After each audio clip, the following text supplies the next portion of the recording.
Iya kan dunia tak dunia kamari awewe itu mani campernik gelis luar biasa 20 tahun ka tukang kuari ya Allah susuna percis kos balon kurang angin berarti kan beakan eta dunia eta kos gitu kamari mah bujurna eplok cendol kuari mah teu ngagiplek kuru tinggal tulang doang kanyahoan tinggal tulangna aya anjing ngagogogan pajar tulang kan berarti dunia ya kan cerita dunia naon artina tu dunia kamari urang boga kijang nu anyar kuari geus eueuh Avanza nu anyar kuari geus eueuh Fortuner urang boga kuari geus eueuh oh tuh tinggal jemputan bae tu imah urut aing kuari geus eueuh dunia sekejap kamari duit nu kamari poe ieu eueuh nu poe ieu aya ge isu page tu eueuh dunia seperti eta dunia berarti kan leutik samanang qalila haju ditinggalkeun kan ku urang mantak cek Tuhan Abdul Qadir sahaja lemah nu cicing di dunia haju rindu karena dunia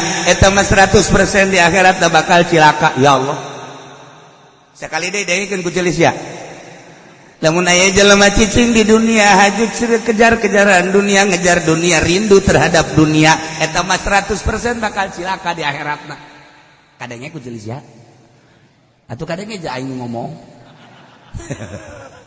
eta bahasa Abdul Qadir geus urang cicing di dunia tapi ulah cinta kana dunia cinta kana akhirat pindahkeun ka cinta urang padahal mah cicing di dunia tapi cintana cinta ka akhirat masyaallah kari lamun urang kuari cicing di dunia cinta kana dunia di akhirat bakal cilaka cirina jelema nu cicing di dunia haji cinta kana dunia kumaha cirina isuk-isuk geus nyekelan kan kulator isuk-isuk geus HP tas salat lain istighfar HP mawa susur mah teu prihatin lamun tinggalin susur tapi tinggalin HP mah mau sedih aya kabeh kan aya kabeh urang deuk salat susur teu kabawa biasa bae cuek bae tapi ketika ieu naon gara-garana HP teu kabawa oh walah wahuluh masyaallah aing mah lamun HP teu kabawa asa pareumeuh obor hirup Istarau bi ayatillahi samanan qalila karakter orang-orang kafir mah horenganannya ngagantikeun bi ayatillah ayat-ayat Allah samanan qalila kana harga anu saeutik anu dunia orang-orang Yahudi teh lain teu palalin Taurat teh pinter orang-orang Nasrani teh lain teu pinter Injilna jitu ayatillah istalu di mana istabdalu majaz isti'arah tabaiyah nu mantak dingaranan majaz lain make makna aslina nginjem kalimatun ustumilat nu mantak dingaranan isti'arah lantaran disebut musyabah bihna dipicen musyabah nu mantak kedengaranan tabaiyah lantaran nuturkeun kana asliyahna berjalan dina asliyahna heula tah ngaji teh lamun geus datang ka dinya rada nyai-nyayan kan aya istarau meuli masa ayat dipake meuli samanan qalila kana dunya iraha transaksina jan teu jual beli bahkan kata ya duit nah, dipakai beli barang eta ngaranna meuli ieu mah lain ayat teu dipake lain pake jual teu dipake mah ditinggalkeun demi untuk kebutuhan dunia jadi ninggalkeun ayat mencari dunia lain teu yaho ayat cetu pinter berarti gagantikeun kanyahonyana ayat anu sakitu mulia lantaran wahyu Allah digantikeun kana samanan qalina sekejap dohol mantak banana istabdalu geus ulah di manaan istarau tuku berarti amri anggentiaken ya alladzina berarti aturan istirona bimana istibdal subihal istibdal bil istiro mulai ka ngaji puyeng tak kos gitu puyeng geus sia nu teu mondok nu mondok mah kos gitu ya kecil leutik mah kos gitu kan poho deui tuh kan kos gitu tuh guys tadi itu dah ke istarau bimana istabdalu berarti kan nuturkeun kana istibdal berarti majaz berarti masdar mantak jadi tabaiyah kuari geus singkat bae seperti kos itu. Jadi atuh ga maknaan ishtara ulah makna tuku ngagentiakeun mun maknaan tuku salah jai meuli mah ieu pameulina ieu barang nu dibeulina tah aya papan lain kos itu ditinggalkeun teu make ngaranna tapi demi meraih samanan qalila. Oh berarti istibdalu ngagantikeun ayat anu mahal hargana ngagantikeun ayat anu istimewa luar biasa mulia lantaran wahyu Allah digantikeun ka samanan qalila yakni dunia nulir teu beda jeung meuli tidak pada aya gagantianana. Aduh pohara ayat Allah berupa wahyu belah dituna Taurat jeung Injil belah dieuna Al-Qur'anul Karim ditafsiran ku Imam Jalal bi ayatil Al-Qur'anul Karim mulia pohara anu bakal ngadatangkeun kana kahirupan sejahtera di surga Allah. Lamun nurut nuturkeun kana Al-Qur'anul Karim tina ucap tingkah jeung pola urang teh nuturkeun Al-Qur'an pait amis terus paeh urang surga Allah. Al-Qur'an sebagai wasilah jang ngadatangkeun urang ka kahirupan anu lestari di surga Allah. Wahara tuh ai dunia dunia mah duit nu kamari dileungeun urang poe ieu geus eueuh mobil nu taun kamari aya poe taun ieu geus eueuh motor nu kamari aya kuari geus eueuh sakejap dunia mah lamun ku urang diperhitungkeun jaheuh hok geura duit kamari urang nyekel 100 juta poe ieu geus eueuh motor kamari luar biasa sagala rupa motor aya kamari keur boga teh. Hei, ka motor beat aya. Weh, motor nu gede teh naon eta ngaranna? Naon ngaranna? Lain, anu lamun aya nu ngabonceng kitu bae teh tah aing mah greget biasa. Kunaon nyiptakeun motor kos kitu teh? Tah mah lamun pake ngabonceng kiai teh pantes. Atuh teh pantes banyak kiai make udang-udang kieu bae naplok. Aja jelema nyiptakeun motor kos kitu. Ulah sok tapakur we goblok teh jelema. Atuh ieu ka eta mah lamun urang sorangan juga beneran nganggih jahe. Nah, itu kan motif sab. Haji panjana mah teu bisa tah ngadeng lamun teu nyeklak teh teu bisa motor kos itu mah hese. Deuk ragag bae. Kudu nyeklak bae pan. Atuh pan eta mah teu kudu nyekelan ge geus nud-nudan ka dieu teh. Ya Allah ya Rabbi. Ai kos kitu hayang ngora deui teh hirup. Sia aing lain aing. Sia mah kolot ge kos kitu. Nah, ieu kan dunia ta dunia.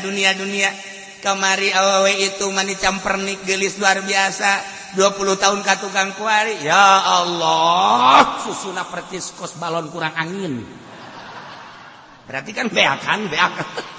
Eta dunia eta kos kitu, Kamari mah bujurna eplok cendol, kuari mah teu gagiplek-giplek tinggal tulang doang, kanyahoan tinggal tulang. Nah, aya anjing ngagogogan, pajar tulang kan berarti.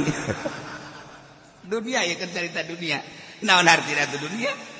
Kamari urang boga kijang nu anyar, kuari geus eueuh, Avanza nu anyar, kuari geus eueuh, Fortuner urang boga, kuari geus eueuh. Oh, tuh tinggal jemputan bae tu imah urut aing, kuari geus eueuh. Dunia sekejap. Kamari duit tu kamari poe ieu eueuh, nu poe ieu aya ge isu page tu eueuh. Dunia, seperti eta dunia. Berarti kan letik samanang qalila. Haju ditinggalkeun kan ku urang kumaha pahartos sugihna balik sugan mawa kunci apaan saja teh. Sugan Mercy nu kunyana di papake teh Mercy Jeep teh anu ka mamana kunyana di anti tembak pan eta mah.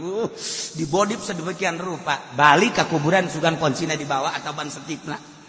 Yang teh Ibu Tin wah 10 besar dunia masuk terkaya 10 besar dunia Pak Harto teh triliunan rupiah geus hese lamun make kalkulator nu Haji Pendi mah geus moal kapuateun tek nol ka mana ye teu kapuat kalkulator murah ka kos itu teu kapuat atuh kasih 1 juta 2 juta 10 juta masih kalkulatornya masih main ge tau lah 100 juta lah masih main kan asal geus bangsa teh ieu kumaha cenah ka dieu ieu kumaha bantikeun kalkulator kos kitu kan guys jeung sia-siana habak teu main nol hasil ih miliar ge geus hese miliar ge tek ieu genep ieu genep nol ke mana ya? Ayo yang berjeng susah sok resep yang serikeun. Asa hiburan yang susah teh hiburan.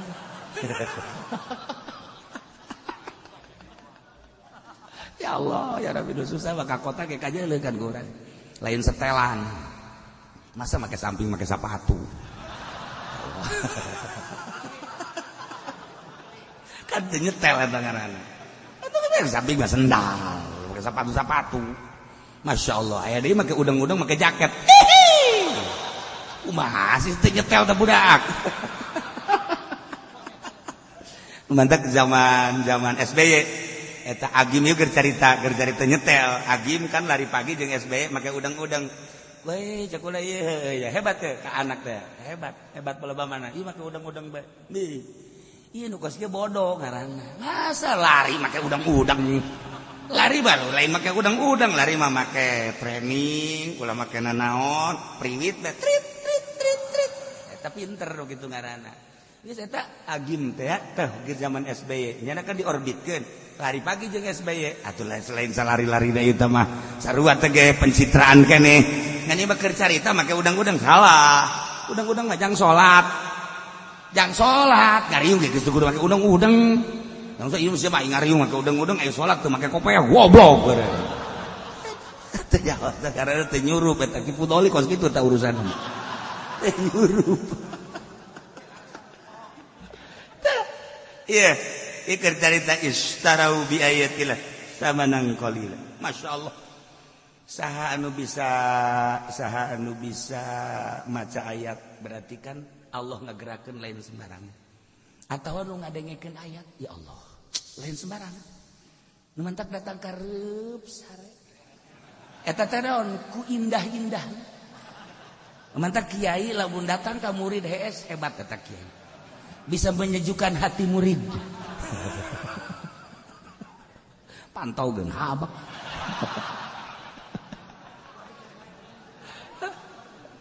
Tuh ieu. Ishtarau bi ayatillah samanan qalila. Hanya demi meraih samanan qalila dunia. Jabatan aya dinyana Quran aya dina qalbunyana. Tapi hese dek nerapkeunana hanya demi samanan qalila. Boro-boro nerapkeun keseluruhan fikih datang ke urusan jilbab bae kurang kumaha di DPR lu pinter lu talar Quran dek nerapkeun eta bae ge masyaallah wah sedasa hanya untuk samanan qalila sampai saiki dereng ana keputusan mengkonon laiki ayat teh istarau bi ayatillahi samanan qalil bacakakeun ge saking DPR maring DPR ku sira iso ora siki baca ki aja mengkonon sira ngaji nek endi sira ing Cilongok bae kajangan di kana endi saya ngaji maring aku bae sia mau ngomong jadi acak-acakan gitu. Aduh ya Allah ya Rabb hanya demi samanan qalila jabatan hanya demi samanan qalila tahta hanya demi samanan qalila wanita hanya demi samanan qalita.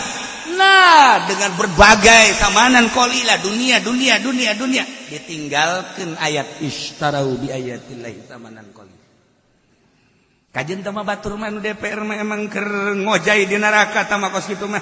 Ieu bae kiai nu di kampung ngaranna bae kiai salapi tapi ka pendopo deui Ulah ngileuk ka dieu sia biasa bae.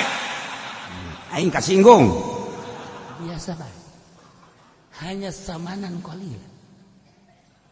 Ayat digantikan ka duit 1 juta, 2 juta, 10 juta. Naik ke panggung hanya untuk samanan qalil.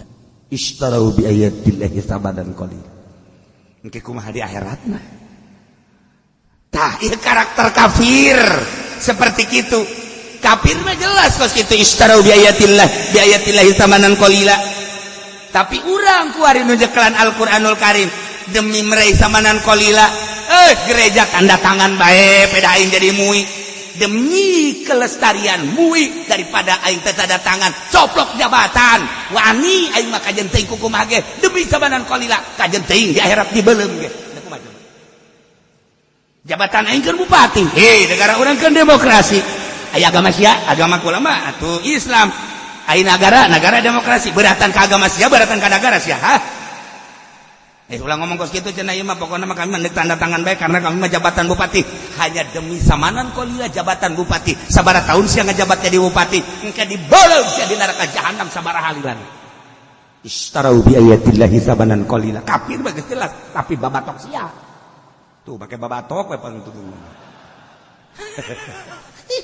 ya Allah ya Rabb Masya Allah Karim hanya tsamanan qalila secuil anu Kangjeng Nabi mah menyikapi dunia teh lain lalagaan pan urang geus sering Kangjeng Nabi lempang jeung sahabat kemudian cak Kangjeng Nabi itu naon bangke tuan nu bantak dipicen kulan teh hayangeun nu bogana embungeun nu bogana nu bantak dipicen nu bogana kulan ijideun gilaeun Allah menyikapi dunia leuwih ijid tibatan bangke tibatan nu boga bangke terhadap bangke tuh nu mancak dunia teh mun urang nyaho kana hakikatna dunia bau sabenerna mah lamun nyaho kana hakikatna dunia bau sakumaha bauna bangke mendak Kangjeng Nabi ketika Isra digambarkeun ku Gusti Allah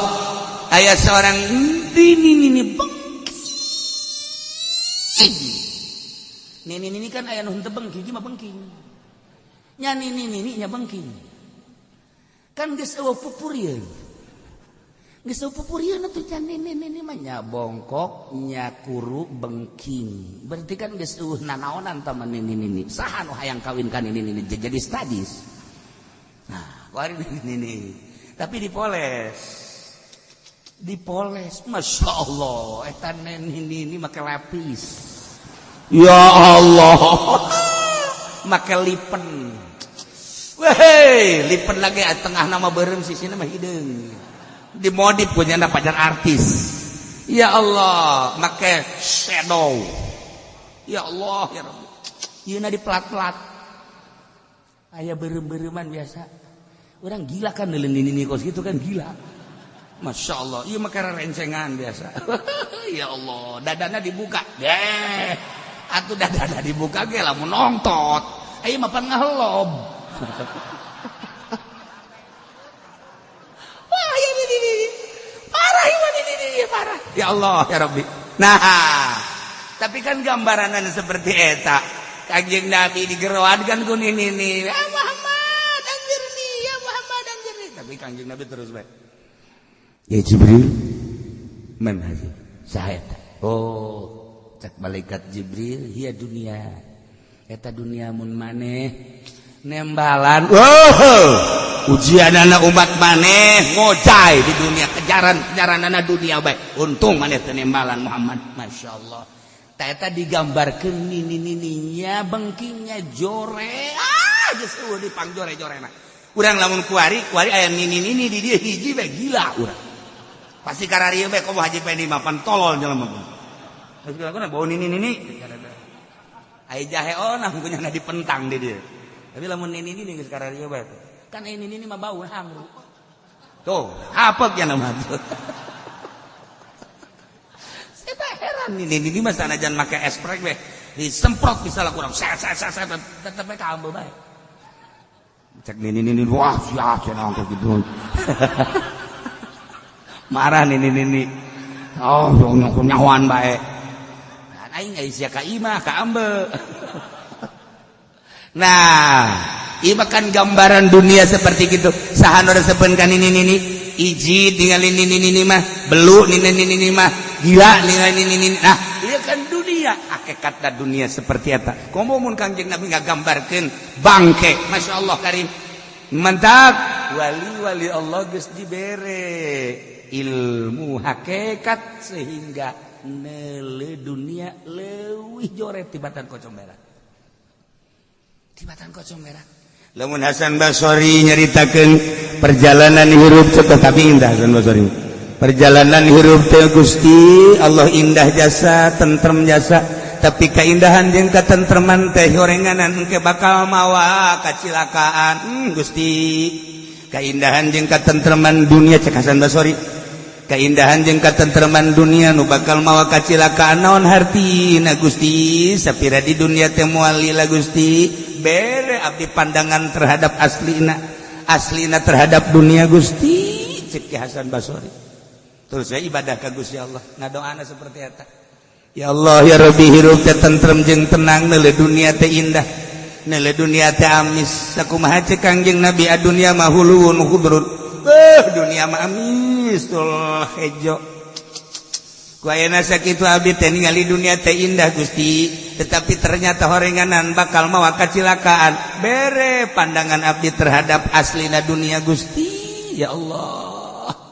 Nah, mulai Ki Hasan Basori zuhud.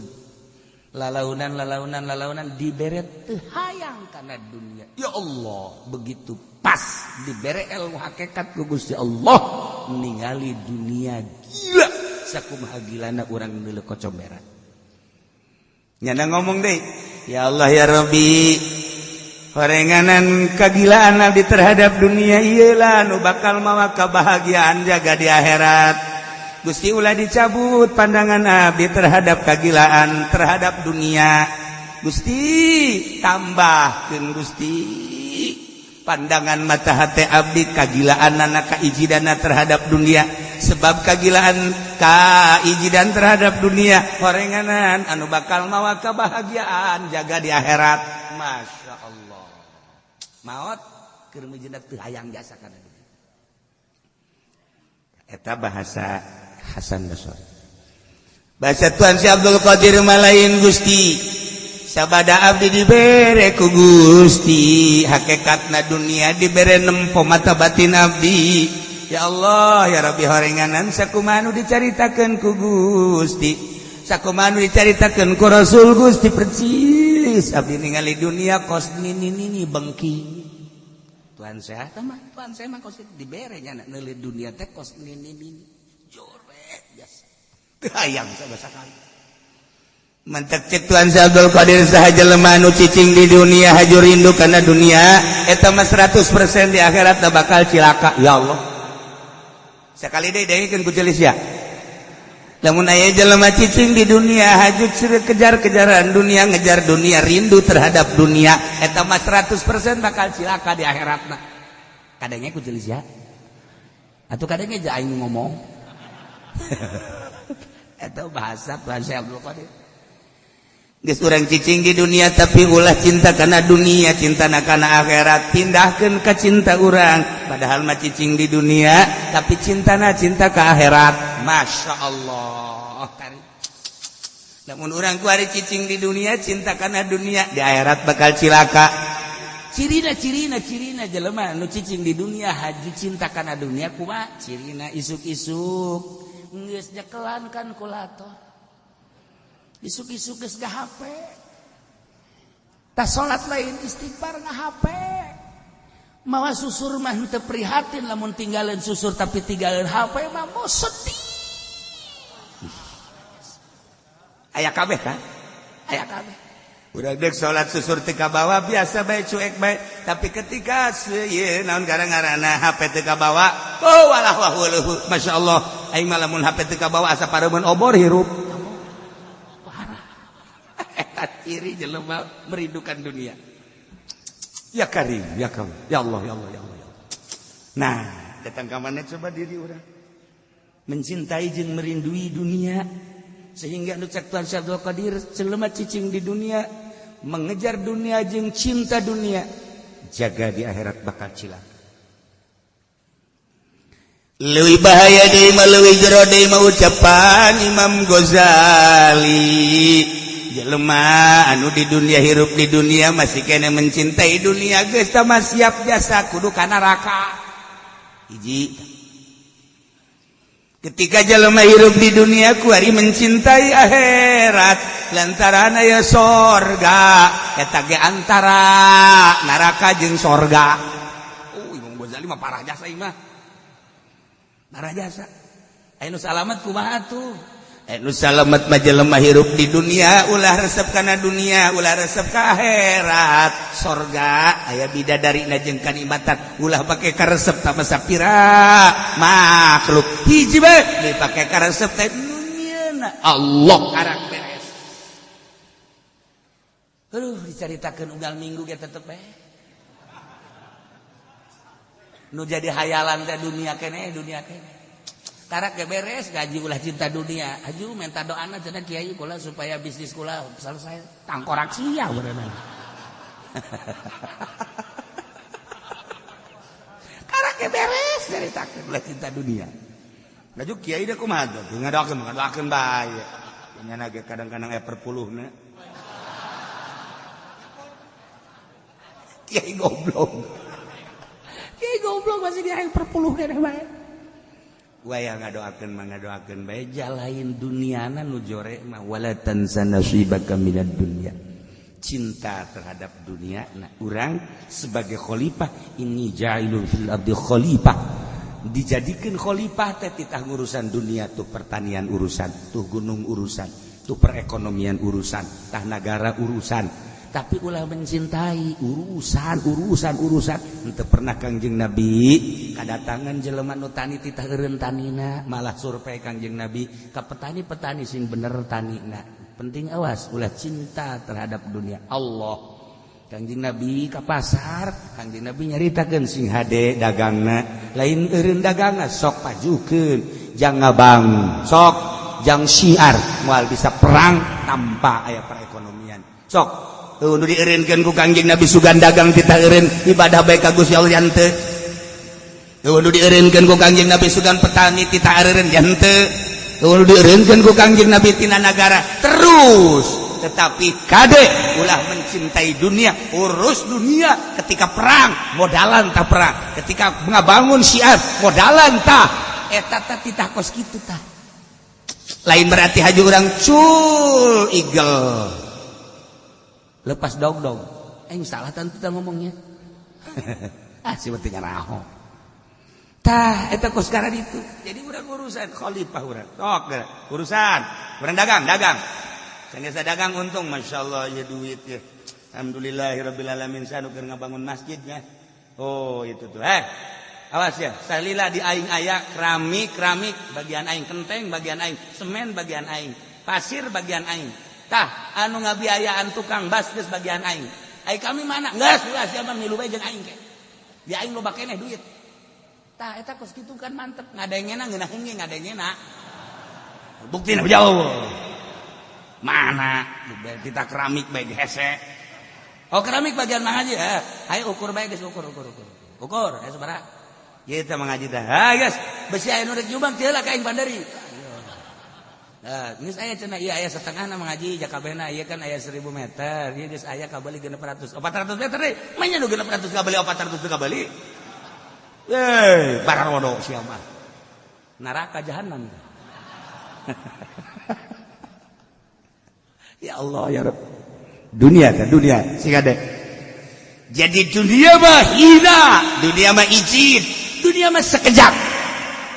Nu sarugi nu kamari tuh nu nyana kuari geus paeh tinggalkeun. Kamari tuh pamajikan si itu tuh geulis jasa. Wari ka mana Mang Haji paeh tinggalkeun. Itu mobil saya itu, mobil Mang Haji anu, wari ka mana paeh tinggalkeun. Hari itu pet anu sabae panelo mah jenderal. Wari paeh jenderal ge modar sarua. Itu periwit sa polisi. Periwit ngagantung. Jelema mana? Atuh kan di periwitan jero kuburan. Tratrit. Tah, kami ditinggalkeun dunia tah.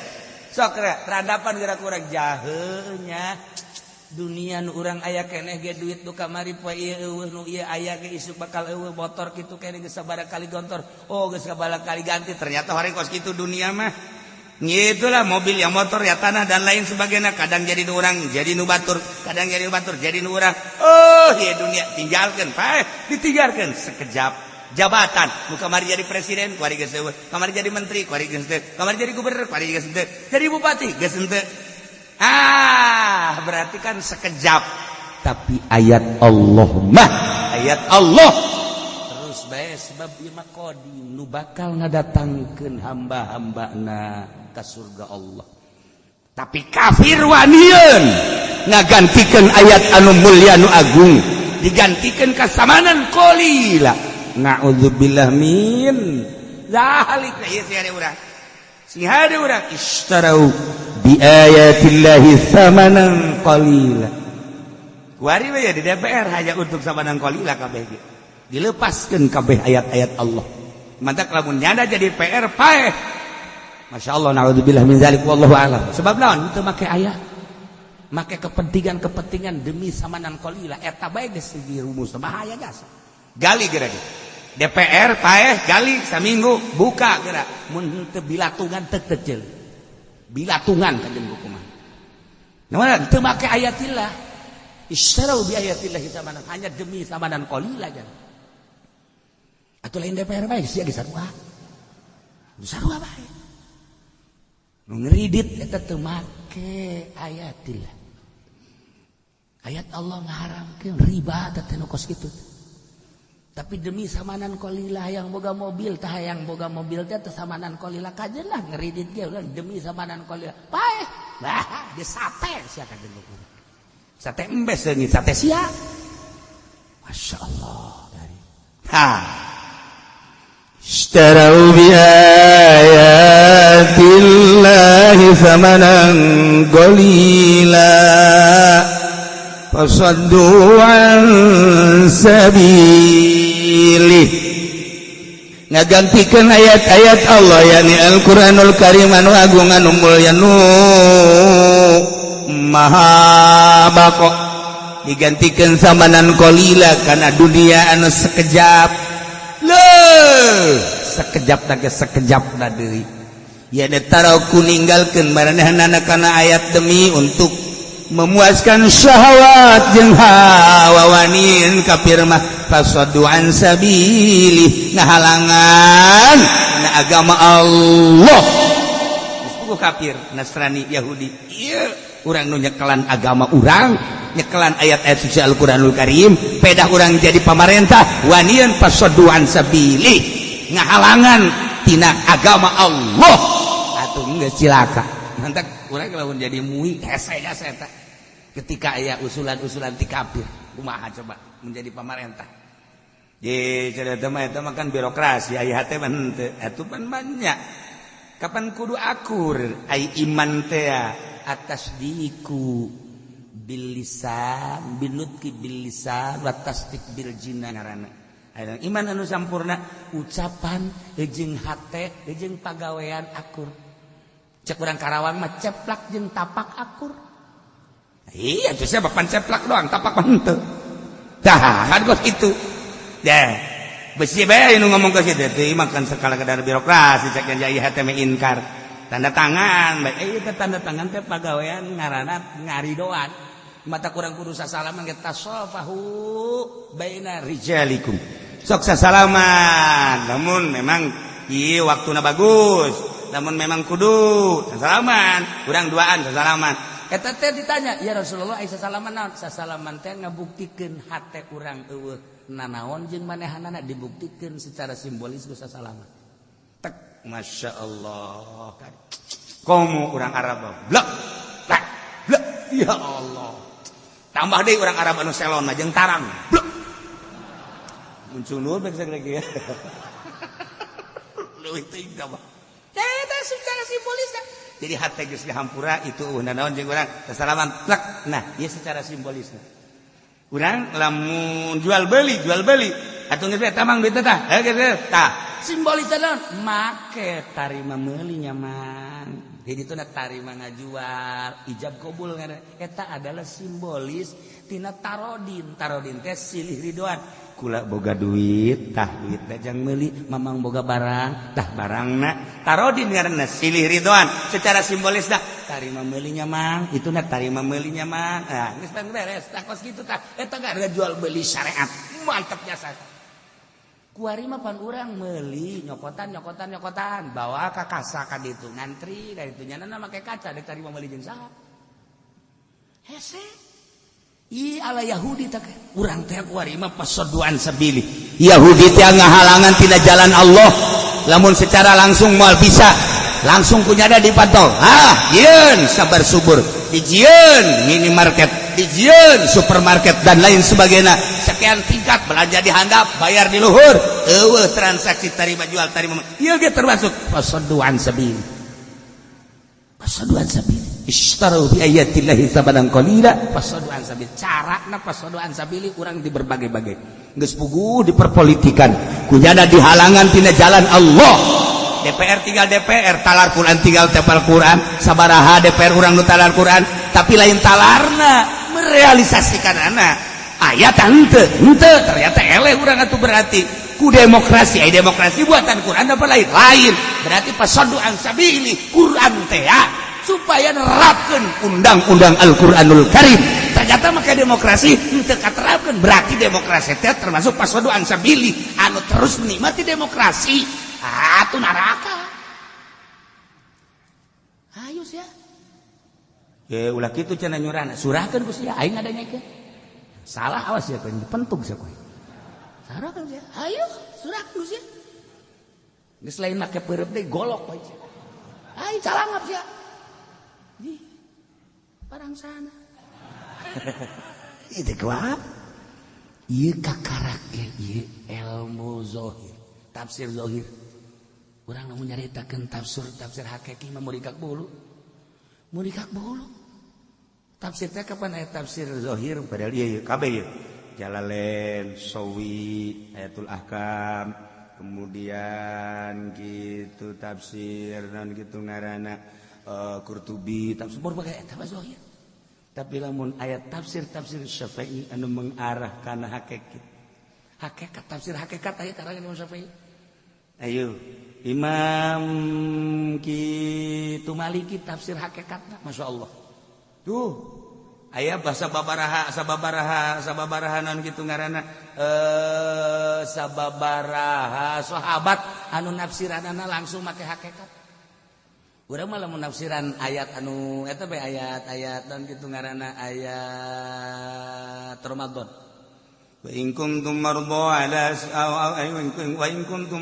ala safarin aw jaa ahadun minal ghaiti aw lamastumun nisa falam tajidu ma'an fatayammamu sa'idan thayyiba atuh eta kapan ayat tayamum ngeunaheun tetapi ahli hakikat baca lain kos kitu nafsiranana fa in kuntum marḍaa lamun aranjeun garing hate pinuku syahawat aw ala safarin atau perjalanan menuju Allah tapi di jero hatena pinuku hawa nafsu tuh aw jaa ahadum minal ghaid ai ghaid mah kapan eta teh kitu WC ngisi urusanna dunia atawa jero hatena pinuku urusan dunia aw lamastumun nisa ai tadi mangan sakadar kahayang dunia kuari mah lamastumun nisa ai nisa eta dunia sebab Kangjeng Nabi nyaritakeun al mar'atu mata'un wa khairu mata'iha al mar'atu salih berarti awewe eta dunia aw lamastumun nisa ditafsiran ku ahli hakikat mah eta adalah manehanana bergelut dina dunia HP jaringan jang dunia organisasi jaringan jang dunia partai jaringan jang dunia nah ieu bergelut lamastumun nisa dunia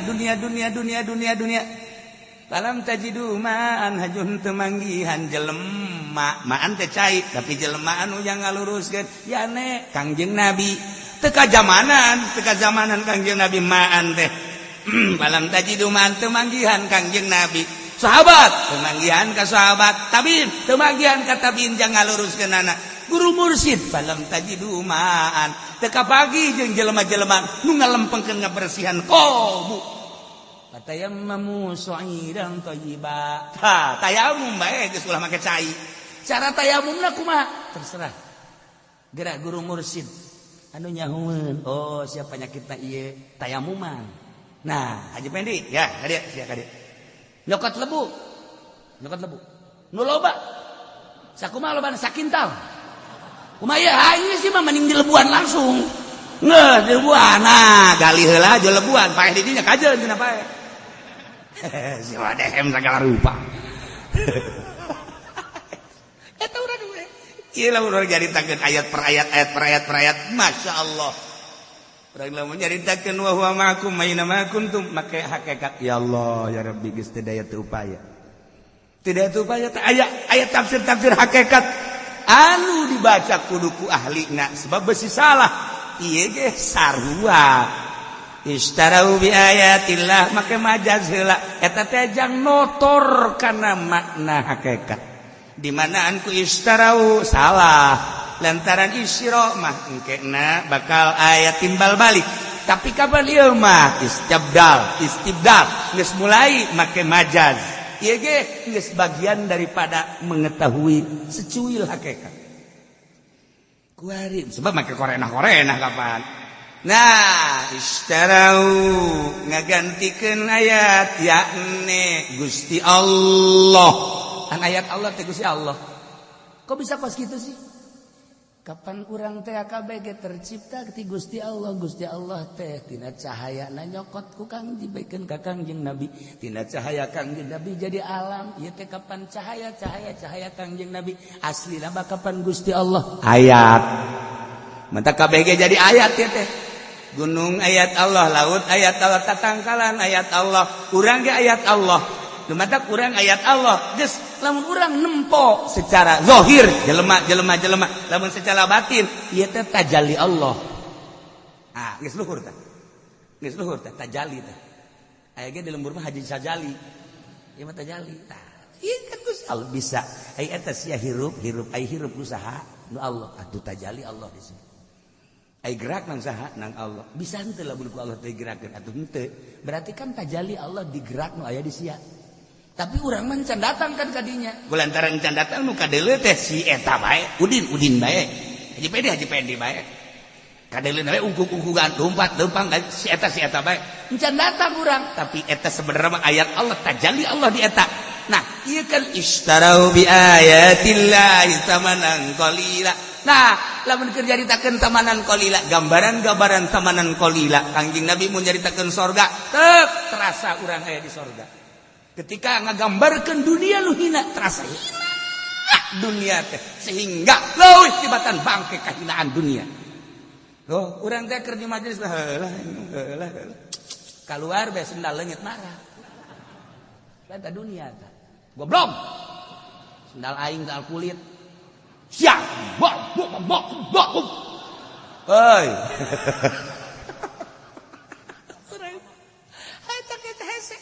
Istarau bi ayatillahi tamanan qalila. Batak Bastur bisa nafsiran dia. Bisa nafsiran itu tafsir kosmik masih zahir kene. Nayalah fasaddu an sabili. Ngahalangan tina agama Allah. Di mana cicing? Di pamarantahan maneh teh ayat Allah. Kunaon atuh ayat Allah? Kok bisa henteu make karena ayat Allah? Nah iyalah bagian siksa. Mentak kadeuleu ku ahli-ahli Allah mah jelema-jelema anu henteu make ka ayat Allah. Sebab naon? Henteu batin, zahir ku ahlina mah. Ku ahlina mah zahir. Bahkan kaambe lamun jelema cinta jasa kana dunia kan mantak besi aya kiai misalnya datang urang kieu bae. Kieu bae. Kos kula lamun datang haji teh kieu. Asa teu kuat. Keur mah hatena dunia kelek deui. Kita apa? Aja teu mandi deui tadi. Emang meureun panyakit bau badana aya teu keur ieu teu leuletik. Bau. Sering ahli Allah mah gitu. Sok besi zarah misalnya ka Habiblut aja Habiblut mundur deui etak geus kaambeun. Haji Pendi ka Jakarta ngahandeup naon kita ziarah ka Habiblut malam Salasa kan sok aya di Jakarta. Habiblut na aya tapi ngonci maneh. Ngunci mana? Trek. Terus assalamualaikum, waalaikumsalam. Sora. Ditungguan datang ke subuh, cak Habib Lutfi aing mah kajian salat qada daripada bagian nyana. Qada. Eta kunaon eta? Ka ambut dijauhkeun saha nu datang ka ambut. Di ibu lah sangka masyaallah lain seetik wali-wali Allah anu bisa ngambe. Dek datang hiji jelema almarhum abah bae. Aya hiji jelema susah jasa. Kunaon teh abah nungguan bae di lawang teh. Begitu datang nih berarti cakulanya keur nungguan ya bener bae padahal mah jelema susah geus lila erek ngobrol bah kok eta disabut gitu hatena bersih saknya jelema biasa aya deui udah kadatangan kiai bebeja heula lama kiai anu dek datang oh ya teu naon barang mau datang ka dieu hees bae abah eta kitu ge abah beda udangkeun bah aya tamu kiai anu diuk bae oh balik deui ka dieu ku ibu teh kan titah diudangkeun abah sia udangkeun tuh saya tamu diudangkeun bah tamu teh titah diuk bae malik deui ka dieu kesel urang ngaudangkeun anak ieu mah teu beda jeung sia gula teh kaambe lain sosok kiaina tapi batinna terlalu cinta dunia hangru kan bau ente jadi ibu kuala benek nanya we ka kiai kuari bawa tuh lain bau berarti awal ge bentek jasa ieu. Tapi lamun si eung wallah alam henteu beureun barang datang nu dua jadi bau. Aya. Tah sabanang qalila laletik. Hina bau. Masyaallah kan. Lamun Tuan Syabdul Qadir geus bisa ngabuktikeun nyekel apel. Dititah dicekel ngurucut getih nek sanu daek ngadahar apel ku raja titah dicekel dia cekel dipencet kieu keluar getih berarti kan ieu apel menang meuli duit ti nagara eta teh kan getih rakyat masa kiai menta ka nagara pake ngabangun majelis nu mentak baueun kiai ngabangun pondok duitna ti nagara baueun kajian kumaha ge santai teu betah motok wari bajisna bagus pondokna bagus santrina lake ki ora ono leia wih iku hangru apa iku hangru ya wis lah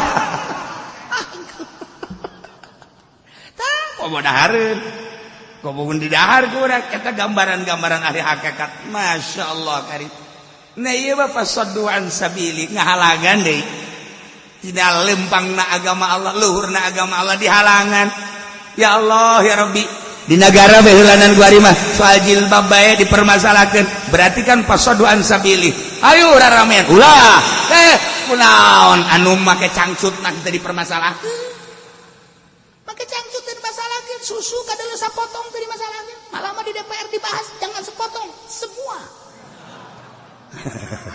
ayo saya korupsi dan lain sebagainya pasoduan sabili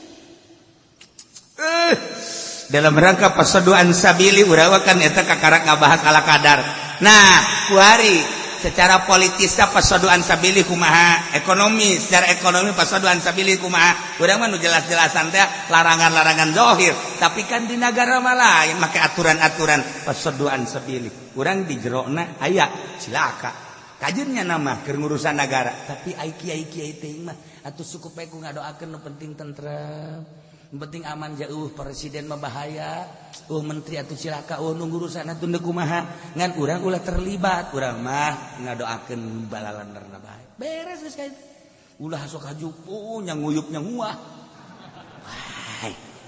cilaka teh mah kiai kos kitu batu ya Allah ya Rabbi mantap kaya gitu ya gua ndek ieu naon karangaranna ndek pangbenerkeun masalah naon roid aya henteu teu kudu ka dieu ka kiai anu bae sarua bae teu hayang iya tuh kiai anu geus pinter embung si siapa sarua bae lamun ngabagi di dieu jangan begitu henteu emang kunaon gitu embung jakeun teh mana atuh geus lah teu bisa ngomong kumaha iya teu coba ngomong henteu lah teu ente omong ente lah tuh ya hese kagak kos itu teh hese tah Debatak loba jasa kiai anu aya di hareup mah bangun bagus, jadi tukangan mah horenganan nyamual. Duit pamarentah teh konon karena segala nyen proposal dan aya di hareup bagus, di hareupeun manu masyarakat, di hareupeun lumater. Engke gerage haseupna bakal ka abah haseup. Haseupna eta dibere kitu naon kitu mambuz, embung. Jelema teh dibere embung. Sok Kuari kiai pinter, hajunyana pernah jadi mui. Sok geura ka ambeuna beda ku masyarakat. Embungeun masyarakat ngondang ge embungeun. Heran. Atau tadi di partai Golkar deui.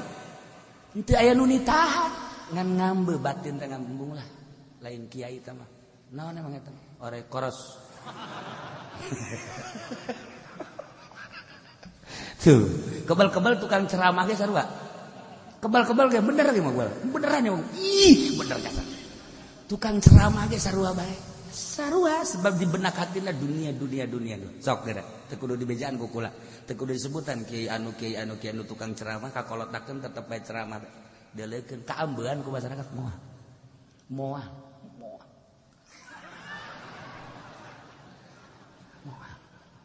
Sebab dah tidak dibeneran.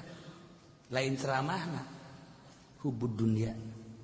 Sok di Bogor aya tak kiai anu tadina hebat kan ceramahna terus berita kolot teu nu ngundang ngariung aja. Dah cenah kiai mau ngomong ngariung bae emang hayang. Kita mah gambaran goblok sia. Kita mah gambaran sama. Oh, di Cianjur aya Cianjur. Wah, udah sakulah kan baheula mah santren di Picung. Aya teh kiai hebat. Santrina keur zaman kula di Picung aya 200. Hebat kabelah dia ceramah kuari santri eueuh nu ngondang ngariung jelema jag-jag keneh. Di Sukabumi kula pernah masantren di Sukabumi 2 tempat. Aya teh hebat ke kiai di Sukabumi. Zaman kula warga belah dia masyaallah pernah ka dia gawe mah sekali nyaritakeun eueuh santri eueuh pangajian. Di Garut atuh bojoku orang Garut teh. Aya weruh temen ge. Wis arep di Garut wis weruh kabeh. Ilaian Cikajang Samarang weruh Limbangan seluruh atuh bagi kiai mah ulin bae meureun main bae eta mah. Atuh di Bandung nya nyawa jasa kula mah Bandung. Masyaallah babaturan gua ambalayah di Bandung. Di Bandung aya jelema nu pinter jasa, hebat pasantren ge ditingkat. Santrina loba. Kuari siji ora ono. Wih ora ono. Eta mah lemesnya sa Jogja tuh mah, boten wenten. Kuari acul-aculan we jeung calon bupati, ancul-anculan. Imana mah bagus, mobilna aya, sapatuna erak. Tetapi ngarumas hatena santri hiji-hiji acan pengajian masyarakat teh nu daek ngambean sama sakali. Sok geura ge musibah eta kiai kos kitu teh musibah. Aing ngomong di hati ke hati mah sarua nyeri cerik ya Allah ya Rabbi kunaon jadi kos kieu. Hawa nafsu. Bandung lain hiji babaturan kula aya nu lain babaturan kula ge aya. Anu wah geus buka lama terus. Kula mah janyaho datang ka Gunung Halu nya naon kabeh. Si Lilin terus ka ditu ka Babusal ka Gunung Halu. Nyaho jasa. Hai si ieu mah kurung batokeun pan hirupna teh jaho. Itu jahona naon nya mah. Mun cara lauk betok lauk. Betok sumur. Didinya deui. Betok sumur mun cara boga pamajikan hiji ka dinya deui. Kata limbang. Siapa pasoduan sabili kata limbang. Pasoduan sabili.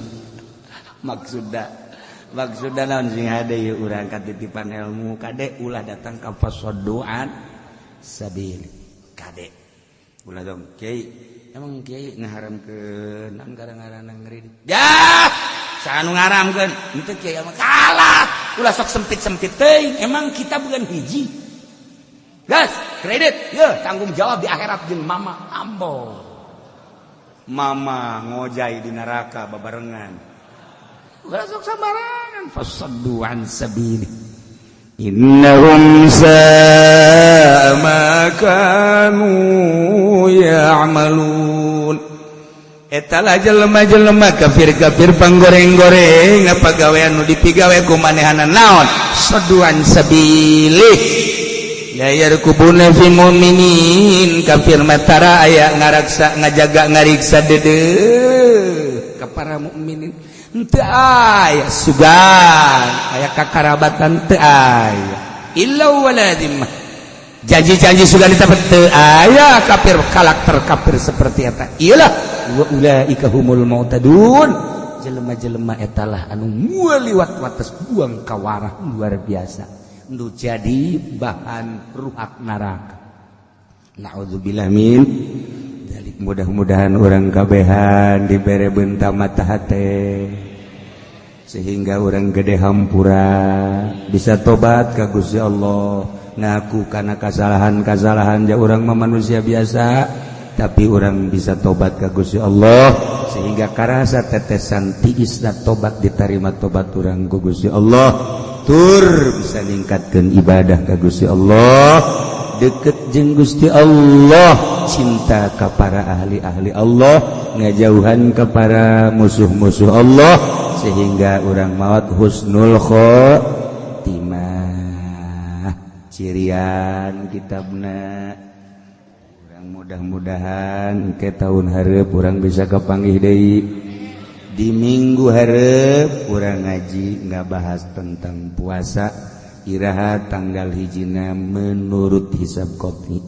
teu kudu mawa kitab dina minggu hareup urang ngadengekeun ala kadar tentang puasa di urang aya Prabu Kian Santang putra daripada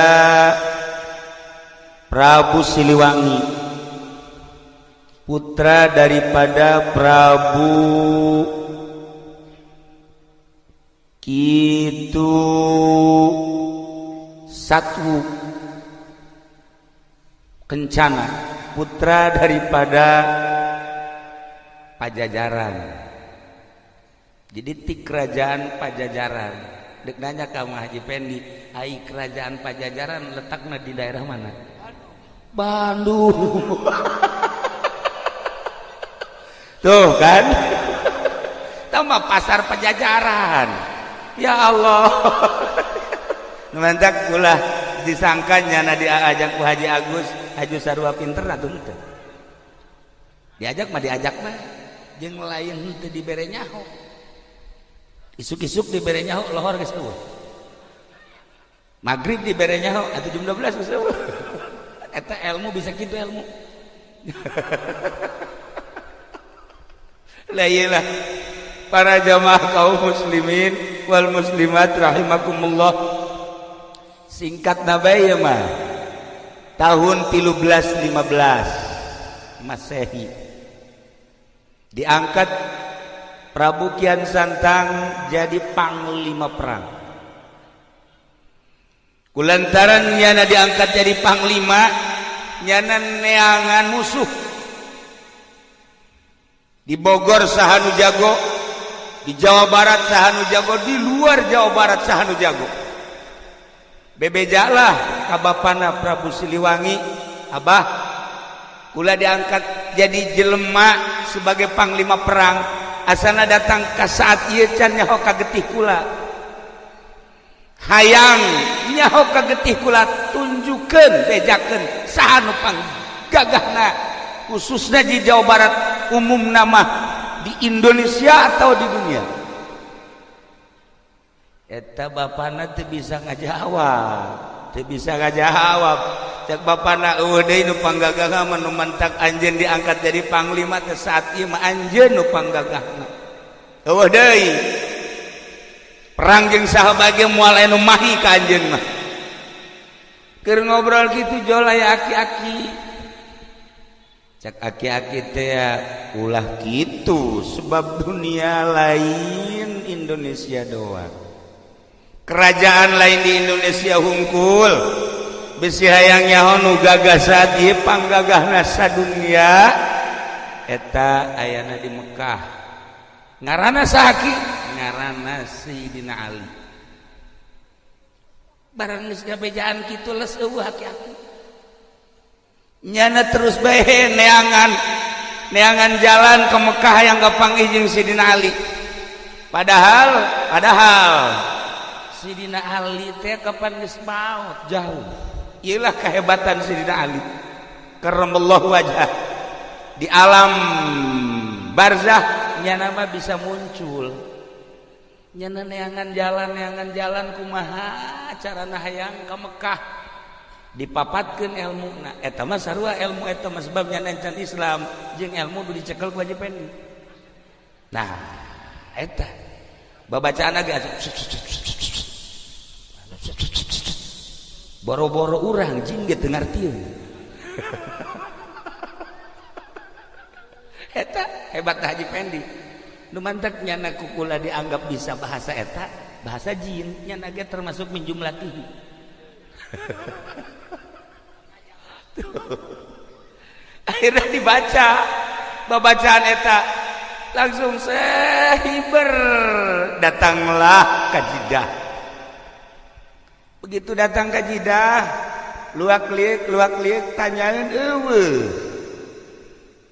Begitu tanyaeun eueuh ka saha ieu sinanya katinggali di kajauhan aya aki-aki diudag kunyana barang diudag teu beneran kapanggih jeung aki-aki teh ditanya mirip-mirip jeung anu harita aya di kerajaan aki-aki teh asa siga kieu lah lamun ku urang di deuleu meureun siga si eta bae aki-aki teh ngana itu mah gagah ieu mah wallahu alam. Tak barang nanya aki ari ieu nagara naon Jidah. Jidah ke Mekah deket ke cak aki emang aya naon kula hayang kapanggih jeung ngaran Sidina Ali bejana pangjagona bener cek yana bisa mun hayang kapanggih lain bisa deui hayu dianter. Nah lamun aki daek dianter kula bunga luar biasa ya anter hayu dianter lempang sekitar 50 meter cek si aki aduh hampura jang tungked aki tadi tuh diurut ngobrol urang tinggalin coba pang mawahkeun ka dieu pang mawahkeun cepet lompat langsung aya tungkedna di dinya cabut dicabut teas sakali teas dua kali teas tilu kali teas keneh bae sia tungked aya bae ngahesekeun ka aing dipapatkeun punyana bahasa cuas-cuasna nu tadi teh begitu dipapatkeun diangkat Masya Allah lain kaluhur beuki ka handap sakali deui angkat make papat anu luar biasa beuki ka handap katilu kali dinyakeun kaluar getih sabulu-bulu didinya nyana ngahulang si aki datang deui jang aya tungkedna aya atuh lain diangkat beuki horeng ieu mah tungked meureun jadi ke jero teu bisa kaangkat ieu baki teu bisa kaangkat coba ku aki bismillahirrahmanirrahim diangkat jababari Masya Allah cekian santang babacaanna kok aneh babacaanna kok aneh cek aki-aki ente boga kesulitan naon bae bacaan bismillahirrahmanirrahim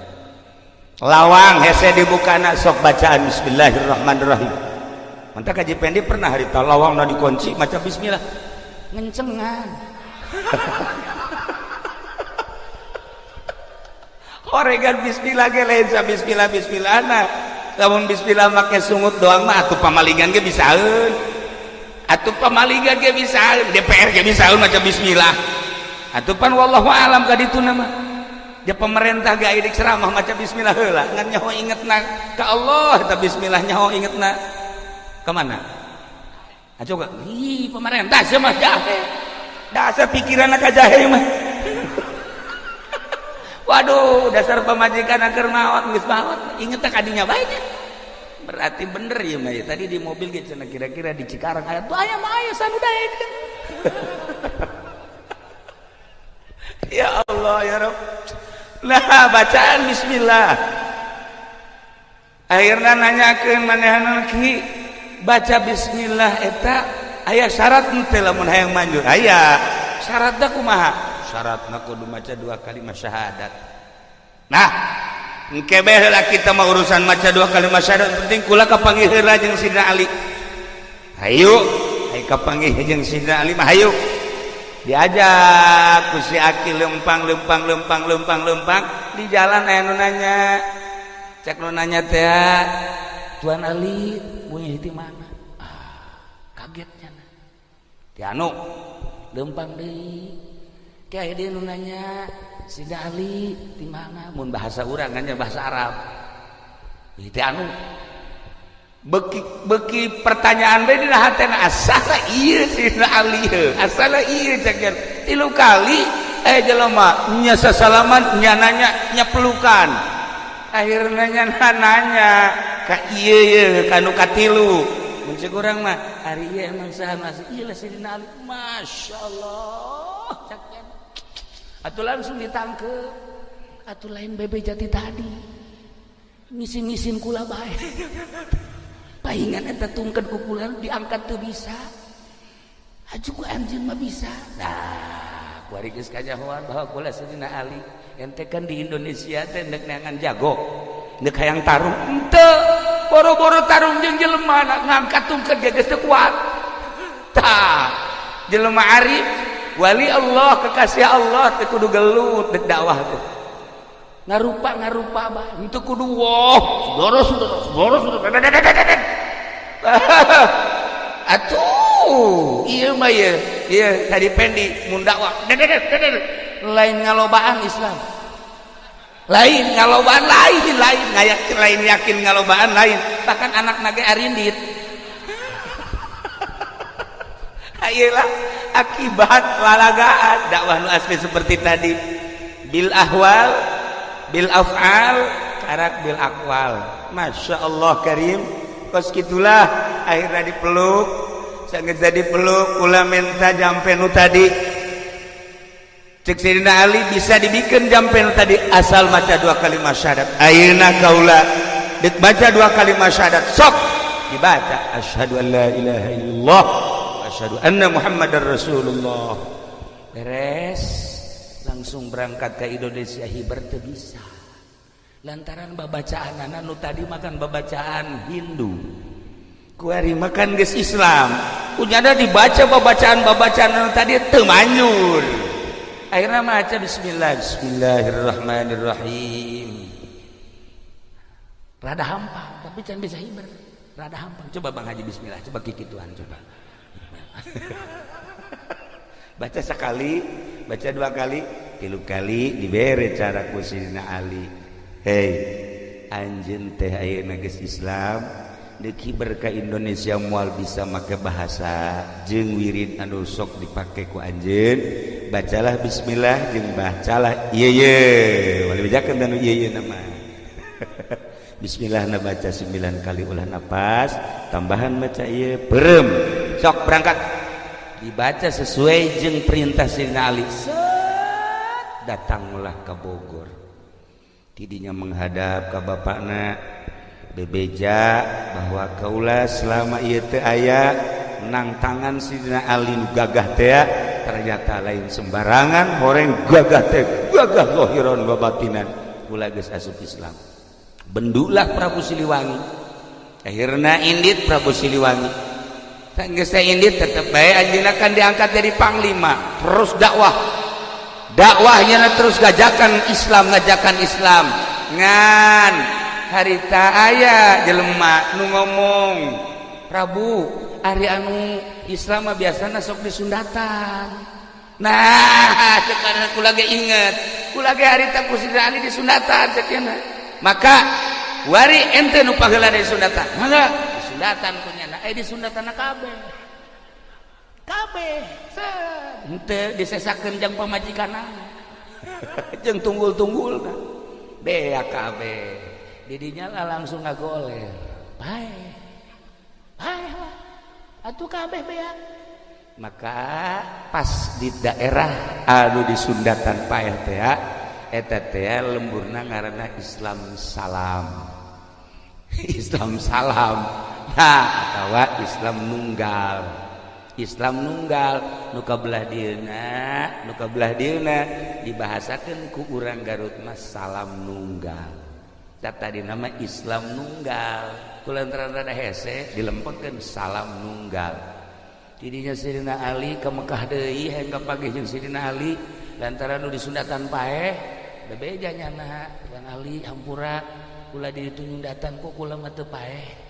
Ai itu mah paeh kumaha cara nyundatanna dibeakeun kabeh atuh deuleuh. Deuleuh nu maneh beakeun teu? Henteu atuh ulah kabeh. Maka dibere cara nyundatan ku Sidina Ali netalah seperti pengkong-pengkong nu marah heula. Akhirnya langsung merdeka Indonesia kujara disundatan simpen. Nah, inilah sejarah nyundatan. Di samping eta Prabu Siliwangi kaditu deui guguru nyundatan oge guguru keislaman untuk keyakinan supaya mantap deui nyana di ditu diganti ngaranna nu tadina Prabu Kian Santang diganti ku Sidina Ali menjadi Sunan Rahmat. Baliklah ke Indonesia. Begitu balik ke Indonesia manehanana terus dakwah nyundatan terus manehanana bebeja ka bapana Prabu Siliwangi diajak Islam tetap tedae sekali, dua kali, tilu kali. Ketika Sunan Rahmat keluar dakwah Prabu Siliwangi manehanana dengan bahasa manehanana meminta ka karuhuna supaya kerajaan dirubah menjadi hutan. Maka seketika etalah embung-embungna asup Islam Raja Pajajaran dirubah sakicep menjadi hutan. Konon anu kuari terkenal hutan tersebut adalah nu aya di Bogor ngaranna naon Kang Haji Pendi nu di Bogor teh nu sok kaditu kadaritu jelema leuweung teh leuweung naon lain ya na tuh put naon wah ya nu di Bogor nu sok rame Masya Allah teh si ukanya jasanya nah aya jauh di bejaan etalah para jamaah kaum muslimin wal muslimat rahimakumullah. Akhirnya balik Sunan Rahmat ka kerajaan berubah menjadi hutan nyana mohon ka Gusti Allah supaya bapakna muncul berubah menjadi maung. Nah iyalah nyana dumadeheus ka Gusti Allah, ya Allah ya Rabb ieu teh maung lain sa maung na ieu teh abah kula coba supaya bisakeun ngomong ku Gusti Allah maung dibisakeun ngomong. Akhirna walaupun wujudna wujud maung diajakan ku Kian Santang nu geus berubah menjadi Sunan Rahmat supaya maca 2 kalimat syahadat. Tidinya nyana tetap godeg diudag ditepak ku Sunan Rahmat lompat begitu lompat terus diudag lompatlah ke Garut ka Guha Sancang. Maka cicinglah didinya lantaran aya alamat cek alamatna ulah diudagkeun antep anjeun bapak-bapak di mana-mana anjeun hayang kapanggih jeung bapak coba anjeun datang jeung keturunan anjeun datanglah ke Sancang. Maka kuari masih sangar keneh mun hayang kapanggih jeung mau datang ke Garut ka Guha Sancang atau leuweung Sancang ngan ai hese-hese teuing mah atuh jasi eta ge rupana kadang maung ieu kadang-kadang maung nya ge sarua bae. Nah ieu mah maung tutul beurangnya. Itulah para jamaah kaum muslimin wal muslimat rahimakumullah. Akhirna baliklah Sunan Rahmat ka Pajajaran nu geus berubah menjadi leuweung nyana nyokot taneuna saenggeusna nyokot tanah dikuatkeun ke peti sekitar segede kieu petina ye dibawa ku nyana hasil istikharah manehanana ieu peti nu geus aya taneuhan bakal jadi ciri di mana peti ieu godeg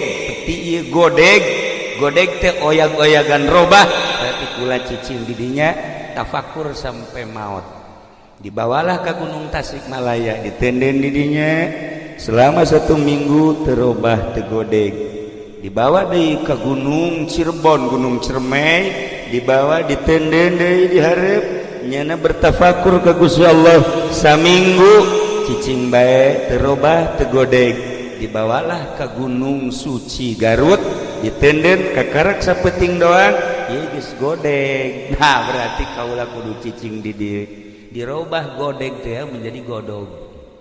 Gitulah para jamaah kaum muslimin wal muslimat rahimakumullah, terus benehanana tafakur, terus benehanana mujahadah di gunung eta, lain berarti can jadi wali Allah untuk terus naikkeun makomnya, naikkeun pangkatnya, jeung embung balik deui ka pajajaran, kerajaan-kerajaan diserahkeun kabeh ka ahli waris anu sejenna, manehanana mah hirup menyendiri, tafakur eueuh nu nyaho, mujahadah, riyadhah terus di gunung suci datang ka maot.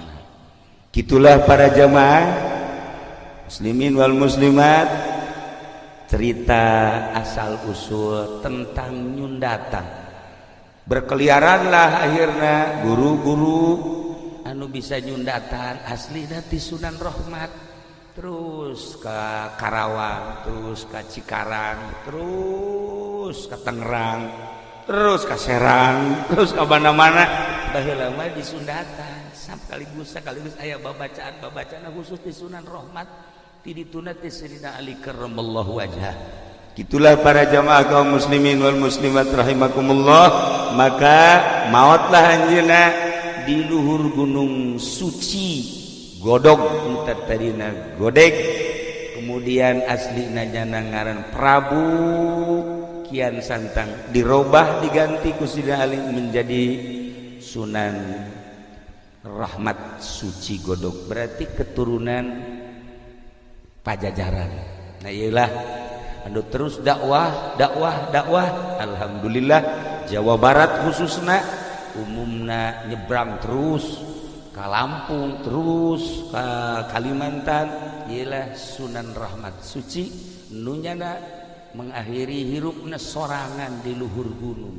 Mantak besi aya di Cikarang kuari anu haju hirup sorangan eta ge buat teuing ulah sok suudzon beureun nya eta ge termasuk aya tetesan gede hutang.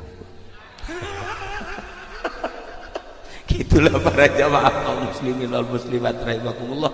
Lantaran baturku lagi kadang-kadang nu ieu nyorangan kadang-kadang ditanya gitu daek nembalan atuh horeganan teu jauh urusanana seperti itu tadi. Para jamaah kaum muslimin wal muslimat rahimakumullah, nah sesuai jeung naon kitu garana hajat ieu sesuai jeung maksud Haji Rusli nyundatan silsilah nyundatan seperti tadi. Insyaallah simkuring malam ieu istirahat, kemudian isuk menuju Garut ziarah ka Raden Rahmat, diangkat menjadi gitu Prabuna dileungitkeun sebab eta mah kehinduan baheula, maka dijadikeun adalah ngaranna Sunan. Sunan eta asli nama cek Sunan Ampel adalah sungsuhunan. Sungsuhunan eta pangluhurna mun di bangunan. Geus lamun aya seorang wali kahiji kadua katilu geus jadi mursyid maka disebutlah Sunan. Kuari ge loba ye di Cikarang Sunan-sunan.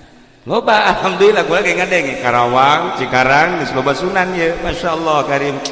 Alhamdulillahirabbil alamin. Eta mah kudu hubunganana jeung nu gendut eta di dieu sakara Sanen. Sunan Sanen. Sebab nyana di ditu aya kali jodoh. Para jamaah kaum muslimin dan muslimat rahimakumullah, ila para aulia Allah lamun wali sanga geus jelas Cirebon, kemudian Banten aya hiji nu mencil di dieu ieu adalah Sunan kitu Raden Rahmat anu nyana diangkat jadi panglima 13 kemudian 1350 manehanana naik ke gunung. Lamun 15 13 datang ke 15 50 seberapa tahun eta? Berapa tahun? 77 tahun nyana naik ke gunung. 7 tahun di luhur gunung wafat. Insyaallah sekilas di sejarah kewalian aya lamun dicaritakeun kitu guru-guruna kabeh terterang ngaran-ngaran. Keluargana terterang ngaran-ngaran. Nyana di pajajaran kamaena kalima, kemudian anak-anakna Prabu Siliwangi kabeh terterang dan lain-lain sebagainya. Aya selembaran-selembaran di kitab-kitab anu teu bisa dijual belikeun, ieu mah nyaritakeun sejarah tentang asal usul Nyundata. Beusi Bang Haji Pendi hayang disundatan kedua kali insyaallah di dieu beusi aya rangda